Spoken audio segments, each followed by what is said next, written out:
શકે નહીં. તો સૌથી પહેલા પ્લાન્ટ શેનાથી ઉગે છે? પાણી અને સૂર્યપ્રકાશ. કઈ બે વસ્તુ ના હોય તો પ્લાન્ટ ઉગે નહીં?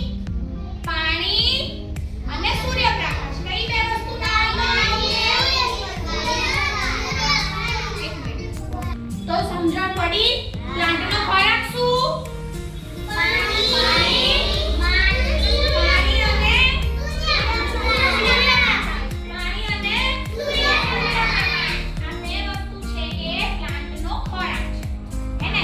હવે આપણે સમજીએ કે પ્લાન્ટના જુદા જુદા પ્રકાર કેવા હોય.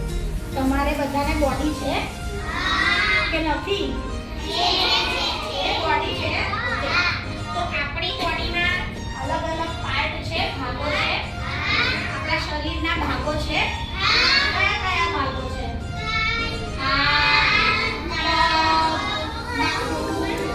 પછી છાતી, પેટ, પછી આંગળી, આંખ.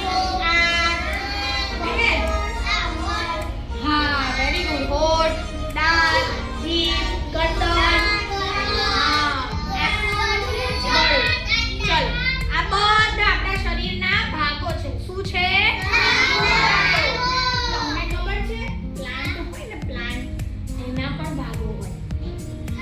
હા, આપણો જે પ્લાન્ટ ઉગે ને, પ્લાન્ટના અલગ અલગ ભાગ હોય. શું હોય? પ્લાન્ટના તો આજે આપણે પ્લાન્ટના અલગ અલગ ભાગના વિશે આપણે અહીંયા સમજીશું. ઓકે? બધાએ યાદ રાખવાનું છે. ઓકે? ચલો, તો સૌથી પહેલા આપણે શું વાવીએ છીએ? અને સૌથી પહેલા આપણે શું વાવીએ? બીજ વાવીએ. એ બીજને આપણે પાણી આપીએ એટલે બીજ શું નીકળે? ઉગી જાય. શું થાય? ઉગી જાય. અંકુરિત થઈ જાય. શું થઈ જાય? અંકુરિત થઈ જાય.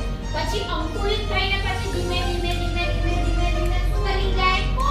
પ્લાન્ટ બની જાય. છોડ બની જાય. શું બની જાય? પ્લાન્ટ બની જાય.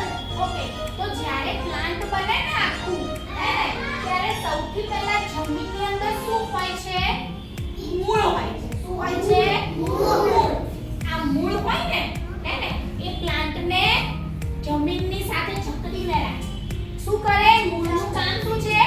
પ્લાન્ટને જકડીને પકડી રાખવાનું કામ છે. હે ને? બીજું કામ શું છે? આપણે જમીનમાં પાણી રેડીએ છીએ, એ પાણીને ઉપર સુધી પહોંચાડવાનું કામ શું કરે છે? મૂળ કરે છે. શું કરે છે? મૂળ કરે છે. એટલે પાણી હોય ને, જે ખોરાક, ખોરાકને ઉપર સુધી પહોંચાડવાનું કામ મૂળ કરે છે. હે ને? સમજણ પડી? તો આ નીચેના ભાગને શું કહેવાય? મૂળ. ચલો હવે વચ્ચેના ભાગ પર આવીએ. હવે આપણે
ગુડ બધાને મજા આવી તો ક્લેપિંગ કરો ચાલો